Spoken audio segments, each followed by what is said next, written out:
How you doing, everybody? My name is Doug Uhlenbrock. This is Barb Barb. Feiler. I'm supposed to introduce you. Oh, we're already. All right, found it up. Found it up already. I'm the director of events. She's the events manager, and we're here to talk a little bit about the Minot convention that's coming up in, I guess, 20 days. 20 days. Wow. We've been planning on, planning this convention for a little while, like about 6 months or 8 months or something. And, it's all kind of coming to fruition now. So, we have some questions that we're going to ask or answer that were asked of us. And if you have other questions, please give us a buzz here on the Facebook Live, and we'll be happy to answer your questions. A lot of stuff to talk about today, besides the questions that we'll be answering that we've received and that you'll be sending us. We have a lot of other information to talk about for those who are coming to Minot. And this might be your first time coming. Maybe it's not to an FMCA convention. So you make sure we give you the information. So, your trip there and your experience with us is a great one. The object of this is not for you to be mad or come in frustrated, and it's for you to have a good time. Come, have fun, meet some new friends, hang out with old friends, and just have a ball. That's the idea.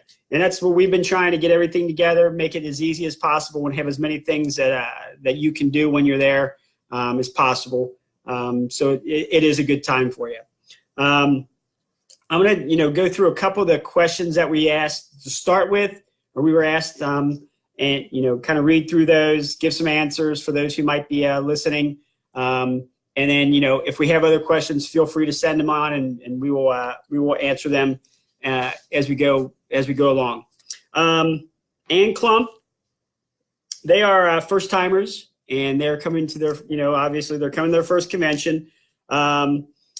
She was wondering about arriving on Sunday when they had Tuesday credentials. Well, and what you need to do is, you need to come in on Monday. So you got Tuesday credentials. You want to come in on Sunday. I want you to come in on Monday, and I'll tell you why. We typically break everybody down into different groups who are coming in. We can't have everybody showing up at the same time. Our volunteers come in a little bit earlier because they have to go to meetings and things like that. Our first real parking day for family members is Monday. So we want our first timers coming in Monday so they can get parked, get situated. And then we have some things on Tuesday for first timers we want them to attend. We want them to go to the walkabout, which starts at 11, runs till 3. Basically, we have some mentors who are going to take you on just a little tour, a little walking tour of the area, of the activity places, where things are going to be, which is seminars, entertainment, exhibits, just kind of point out this is where you need to be when you're coming onto campus, and when you're coming in each day. These are the places you need to go to see what you want to see or do what you want to do. Very simple. These grounds are very easy. Everything is very centrally located. So once you get into the activity areas, you'll be able to get around really easy by foot. Shouldn't be any problem. We'll have some golf carts and other things around to help you out. But for most folks, it'll be easy walks. And in the North Dakota Fair Center, we have multiple seminar rooms. That's where our entertainment will be. That's where our info center will be. That's where the exhibits will be. So in that one building, we will have a ton of stuff. So, when you get there, just kind of come to the mentors, the walkabout, check things out. And then later that afternoon, starting at 3 o'clock, we'll have our orientation for first-time attendees, and that'll be held in the All Seasons Arena. Gary Milner will be our Midwest area VP. He'll be hosting that and talking about the different things that first-timers need to do and look at while they're there. And then immediately following that, in the same building, in the All Seasons Arena towards the rear, we'll have our chapter fair. So Tuesdays be a busy day for first-timers. So, Ann, please come in on Monday. Don't come Sunday. You can come in Sunday and pay the $30 early arrival fee, but really you need to be in on Monday to take advantage of all these things that are going on Tuesday. She did ask, and I don't know why, but she didn't get her red ribbons, her first-timer ribbons. If you didn't get your first-timer ribbons, Barbie will show ribbon. There it is. Just stop by the info desk and we can get you ribbons. That shouldn't be any kind of problem. We'll, Amy and Allison will be there. and just tell them you're a first timer and you'd like to get first timer ribbons. They'll take care of you. Now, when you get this ribbon, a lot of you will have different kinds of badge holders. This is one that we sent out. You can put that right on the back there, tear the little plastic thing off, and it'll be the sticky there. Just put it on like that, it'll work great. Now, but if you have the vinyl or other types of badge holders, be very careful not to try and stick this on those, because it won't stay. 5 minutes later, you'll be wondering where your badge, not your badge, where your ribbon went. So most of the time, what people do is they will stuff them down inside, as Barb is showing, stuff them down inside at the bottom of their badge holder, so that way they can be seen and not lost. She was wondering about the use of wooden blocks and waffle pads on their levelers. She has something called a snap pad. I don't exactly know what snap pads are. Here's my take on the thing. We want you to put something underneath your levelers so that when you put your levelers down, they don't push into the ground. Most of the folks are going to be parked on some type of asphalt or hard surface. We want to make sure that we don't damage the property that we're going to be on. We also don't want any damage occurring to your vehicle. So if you put the blocks down, put your levelers on that, you should have no problems. Her next question was, will the spaces be large enough for us to put our slides out on both sides? The answer is yes. We typically have 25-foot wide spaces. Some are a little bit smaller than that, but we mostly do have that size. So you'll be able to put your slides out and your awning out and have room between all the RVs. Her final question was, has the event app been launched yet? And the answer is no. We're hoping to have that out in the next couple days. Barb and I, and Brooke is doing it. Brooke Rowe, who's in our department, it's her first time doing it. So we went through it yesterday. We found a couple things we wanted to change.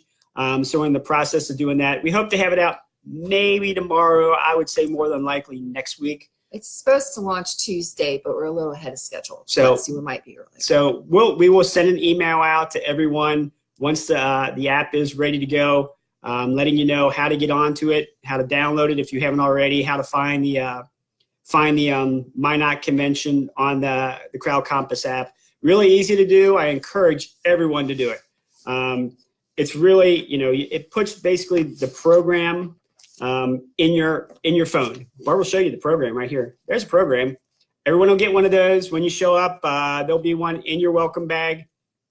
You'll get that and a couple maps. There's one. I have one. And Barb's got one too. So everybody gets one of those and two of these in your welcome bag. But it's a lot easier to carry your phone around, because you're going to anyway, than to carry this book around. The book's very nice. Lindsay did a great job on it. She's our art person who did it. And there's our map, the inside of the map, and the backside. The backside has a list of all the activities. So our schedule events is on the backside of the map. So it's a great thing to have, very easy. Put it in your pocket, fold it up, take that with you. All that information is also on the app, though. So I can't recommend more that you should be getting that app on your phone. You can schedule all the things you want to do specifically, and it's just a great thing to have. We're hoping that we can get more and more people using it all the time. It's updated. We can't update the program once it's printed, but we can update the app throughout the whole journey of the convention. If something changes on Friday for Saturday, the last day, we can change that right then. It'll go straight to you. You'll get a notification. So, I encourage everyone to do that. So we will send an email out very shortly about that, hopefully early next week. For those who didn't see it, the digital program is available online at fmca.com events, and that's in our information central section. You can go in that, click on it. You can download that onto your computer, or just kind of look at it on your computer, however you want to do it. The links are all, you can click the links and they'll take you different places. So it's just a digital version of that. Looks just like that. Pages look just the same. So if you want to do some early planning and you want to get into that, you can certainly start looking at the online version as well. That was all the questions Ann had. we want to say hi to everybody who's joined us. We had a question of how many people are we expecting? Right now, we're about at 1,650 RVs, which equates out to about 3,300 people or so. We average, about two people per RV. There's some singles, some folks will come as singles. We also have some that'll come with multiples of more than two. So around there, we also have, a lot of our exhibitors. We really don't count those folks in our count right now. So, I'm thinking on campus, we'll probably have, 3,500 people or so at any given time. It'll be a good crowd. It's certainly not what we were hoping for. We were hoping for a lot larger, but you know what? We're still going to have a great time. No matter how many people we have there, we were planning for, however many people, we're going to have fun. And we're going to show you a good time, and we hope you enjoy it and want to come back the next time, wherever we're going. I had another question from Mitch Dashiell. He emailed and said, we'll be parking in handicap 50 amp and plan to arrive on the 12th and the 13th. It's my understanding that we can be parked in our area when we arrive, and we'll just have to pay for the days we arrive early. Will electric hookups be available for our early arrival? Well, Mitch, I don't have access to your registration right here and now. I can check on that later and maybe get back to you via email. In your confirmation packet, you should have received an arrival card, and Barbie can show you what that looks like. That's for the 12th. That would be on Monday. So you should have received one of those, and we would like folks to come in on that date if they can. It just makes things a lot easier for our parking team if we kind of know who's all coming on what day, and we don't have, out of the 1,650 coaches or RVs that we have coming in, 1,000 of them show up on the same day. We don't want that. We want to kind of space it out on the different days so we don't have, the parking team and the traffic all bottling up on at one time. So if you have an arrival card, and you should have gotten one, we want you to come in that day. Now, that being said, if you would like to come in a day early than the 12th, you want to come in on the 11th, you can certainly do that. We're going to charge you $30 to get parked that day if you choose to, or you can stay in the holding area for free. We won't park you at that point, but if you would like to get parked, it's going to cost you $30. We're going to take a check or cash on that, payable at the will call holding area in that area of the grounds. So that is a possibility. For anyone who arrives, if we park you, you will have electric the day you get parked. Now, it might not be available immediately when you get parked. Typically what we do is if we're using the generators to provide electric, we will allow the lot to become about half full before we turn on those generators. We certainly don't want to be running a generator in a lot that has 5 RVs, for a good portion of the day. We will get it turned on for you. We'll get it turned on as soon as we can, but I'm not going to turn them on or instruct the guys to turn them on until we actually know that lot is going to be filling up.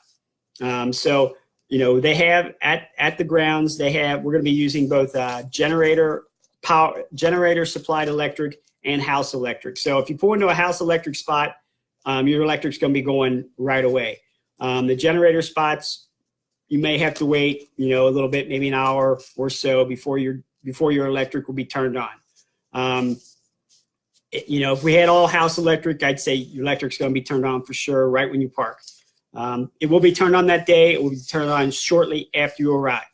I just want to make that clear for folks, because we do have some people who show up and they get a little bit irritated when they find that out. We try and make that apparent in a lot of our materials, confirmation guides, and other places.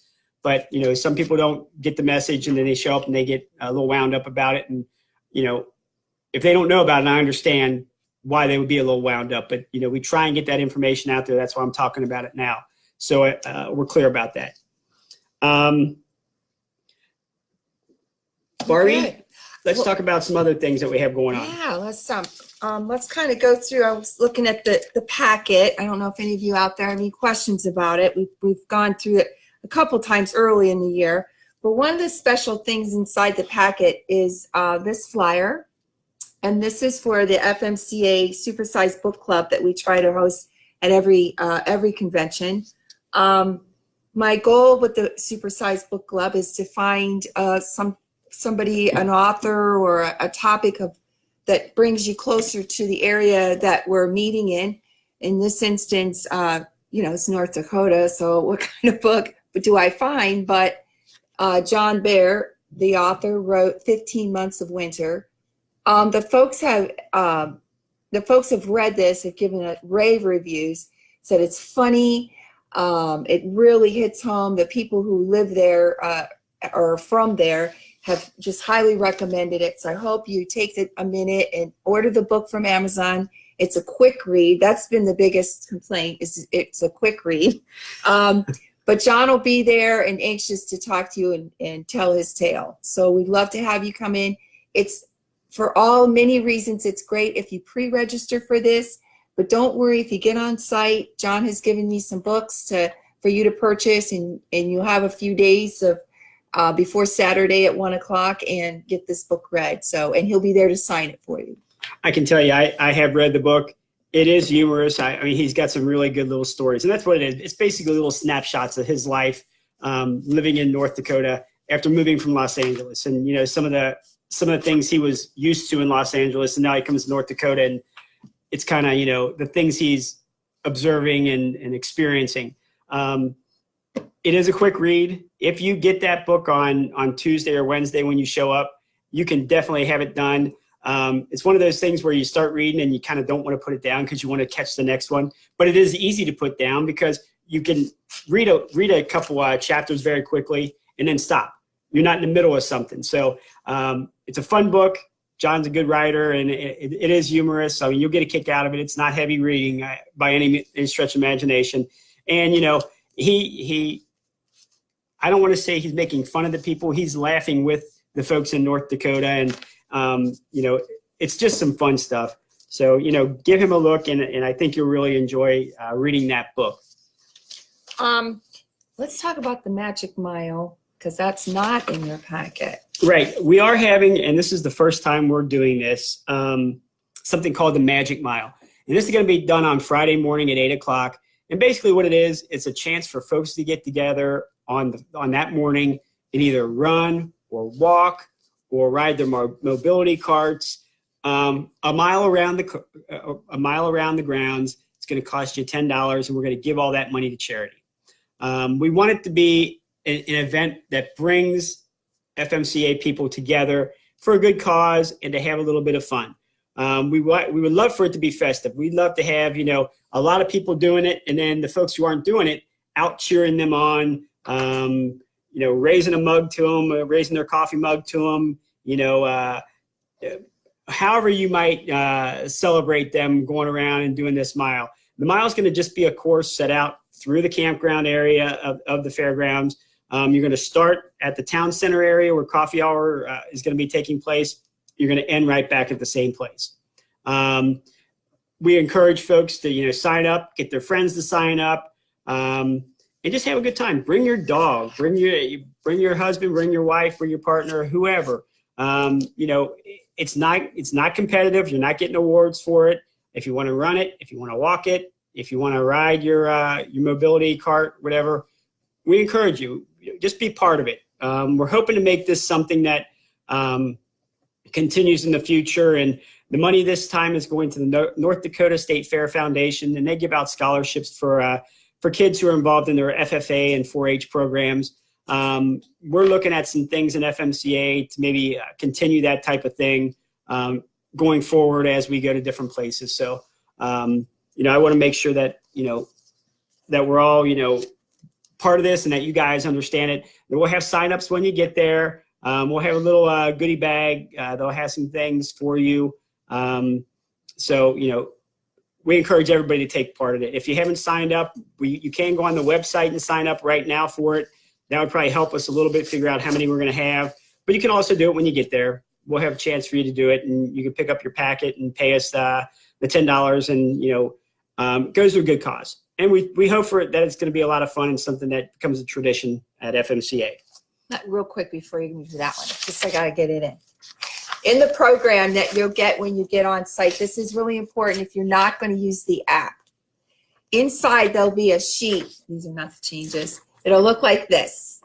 It'll be, it could be, and on one side, it's going to have the changes. Any changes that occurred since the book was published will be listed. And then there'll also be a sheet of exhibitor changes. This is the only way we have to communicate to you until we get on Thursday, Friday, Saturday, we'll have a morning newsletter that will express these changes. So it's just real important when you get there, before you plan, if you're going to use the book and not the app, and you're counting on this, that you've got to read this sheet and mark all the changes so that you don't end up at the wrong rooms, because inevitably that'll happen. So thank you on that.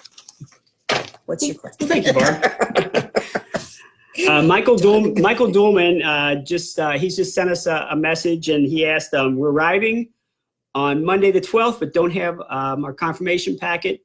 They've been on the road. We were instructed to go to will call. Will this be a problem getting parked? Absolutely not. Everyone who is arriving for the convention will come in on 31st Street. If you follow your directions, and you should have received an email with directions on them, Michael. We sent all of our will call folks an email with a bunch of material that was in the confirmation packet. Pull in, you'll see the will call holding area. You pull in there, you'll stop, get out, get your stuff, and as soon as you have your credentials, you'll put them in your windshield. They'll usher you down to where the parking team will be ready for you, and they'll take you over to your parking spot. Very simple, very quickly. It should be done. It'll take you a matter of 5 minutes probably at the most to get stopped. Go get your credentials at will call. Put them in your window, and then off you go. And I do want to. This is one thing I want to talk to about everybody. I hope most of you, if not everyone, has opened their confirmation packet and looked inside of it already. If not, I will encourage you to do that immediately, after we're done here. Make sure you have all your stuff. First of all, make sure you have your parking card, make sure you have your badges, make sure you have all the things you need, your arrival card, all that kind of stuff. Second, when you get close to Minot, put those cards in your windshield, or have them ready to go into your windshield as you pull in. Those are the things that our parking team has to see when you pull in, to know exactly where to queue you when you come in and how to get you to the right spot when you're going to park. It will need to, be up there. They'll see you. They'll put you in the right line. It'll go so much quicker if you do that. If you get there and you got to fumble around looking for your credentials and everything, you're going to sit there. There may be another big group of people come in before you get parked, then you got to go to the end of the line. So I really want to impress upon everybody. Please put your credentials in your window. I've had so many people that I've asked, what are you looking for? It's like, well, we're looking for parking. I said, well, where's your credentials? And they haven't even opened their packet yet. So please open your packet. Another question that I want to talk about, it's not really a question, it's more of a little bit of information for you. We do have house power in Minot for some instances. So when you arrive, you can plug right in. Now, sometimes the house power isn't right next to your RV, as you might find in a campground or other area like that. So we're asking everyone, if you have extra electrical cord, whether it's 30 amp cord or 50 amp cord, please bring it with you. There may be instances where you get parked a little bit farther away from the electrical box than you might be used to, or might be typical for the cord that comes with your RV. So if you have extra electrical cord, please bring it. I'm going to be sending out an email indicating the same thing here, probably within the next couple days. But I wanted to, while we're talking about it now, let's say, please bring that. One other thing, trams are going to be tricky here. I'm having a very difficult time finding buses to run folks around up there. I have a lot of 6-passenger, and I have some 8-passenger golf carts. If you have a bike, if you have your own golf cart, if you have any other ways to get around, I suggest you bring them. We will be picking people up, but I cannot guarantee right now what we're going to have. I'm still working on trying to get some buses from the area. I'm not having a whole lot of luck. Hopefully we have good weather and a lot of folks can walk, and that won't be a problem. The grounds are very small and compact, so getting around shouldn't be too bad, especially when you get in the activity areas. But for folks who are parked a little bit away, we're going to send you the buses out first. So people who are parked closer probably aren't going to get, the coverage that they may think they should. I apologize. I'll start off by saying right now, I've been trying. I'm going to continue to try to see what we can get. But right now, it's not looking real promising. For some reason, the folks just aren't interested, or they don't have the ability to put buses out there for me. So we're working on it still. Hopefully all this is for naught, and we'll get some help. But right now, it's not looking good. I have a couple things. Apparently, we got to get going here. So we got to do some drawings for our final Sully meet and greet. We've got 10 names we're going to pull, and then we'll probably sign off. So while Barb pulls that up here, we have one question about how late will the parking team be there. Parking team works from 8 to 5 or every day. At 5 o'clock, if you show up later than 5, just go to the holding area, park there overnight, and you'll get parked the next morning.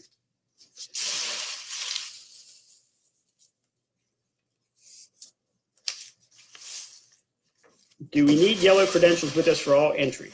Yes, for your badges, you will need to wear your badges around for entry to seminars, entertainment, and all other things.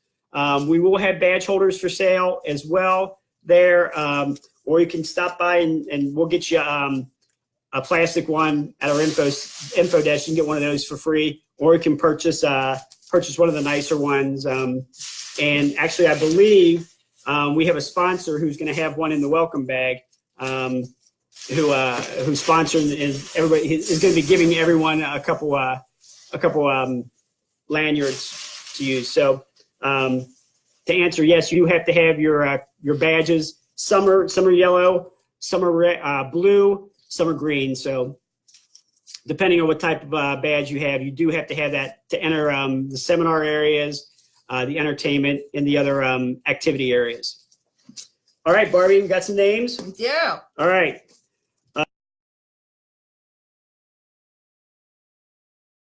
Burr and Linda Kirby Burr, Montgomery, Alabama. Dean and Beverly Johnson from Merrillville, Indiana. Dennis and Patrick Fox from Apache Junction, Arizona. Robert, oh boy, sorry, Robert.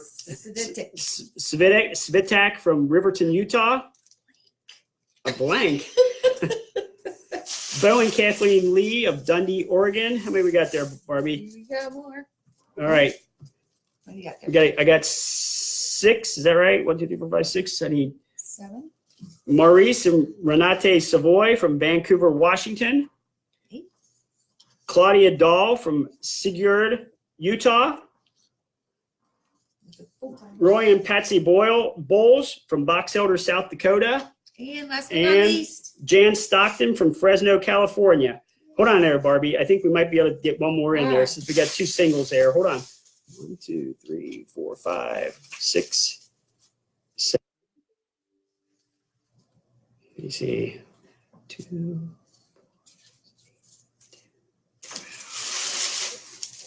15, 16, 17. Actually, we got. Pull me one more group out of there, Barbie. Gary and Barb Park from Dallas Center, Iowa. So we'll get you some. No, we're off. That's it? trying to reconnect. Yeah, there's 30 minutes. I know we've gone longer than 30 minutes before.